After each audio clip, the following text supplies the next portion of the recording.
ঢাকা উত্তর সিটি কর্পোরেশনের প্রশাসক মোহাম্মদ এজাজ বলেছেন, ব্যাটারি চালিত অবৈধ রিকশার বিরুদ্ধে অভিযান পরিচালনা করা হচ্ছে।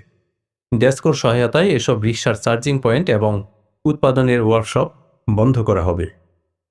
তিনি বলেন, ঢাকার মূল সড়কে কোনো রিকশা চলাচল করতে পারবে না। রিকশা চলাচল করবে অভ্যন্তরের সড়কে। এক সমীক্ষায় দেখা গেছে 20% দুর্ঘটনা ব্যাটারি চালিত রিকশার কারণে হচ্ছে। এতে সবচেয়ে বেশি ক্ষতিগ্রস্ত হচ্ছে শহরের নারী এবং শিশুরা। এগুলো কোনো নীতিমালা বা যাত্রীদের নিরাপত্তার কথা মাথায় রেখে তৈরি করা হয়নি।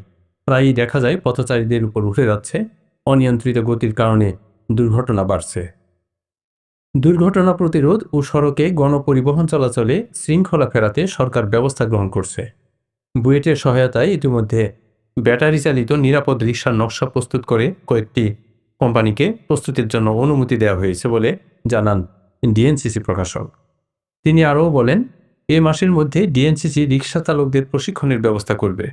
প্রশিক্ষণ শেষে উত্তীর্ণরাই বৈধ লাইসেন্স পাবে এবং অনুমোদিত কোম্পানির তৈরি রিকশা শহরের নির্দিষ্ট এলাকায় চালাতে পারবে। এক এলাকার অবৈধ রিকশাও অন্য এলাকায় যেতে পারবে না। যাত্রী ভোগান্তি কমাতে ভাড়া নির্ধারিত থাকবে।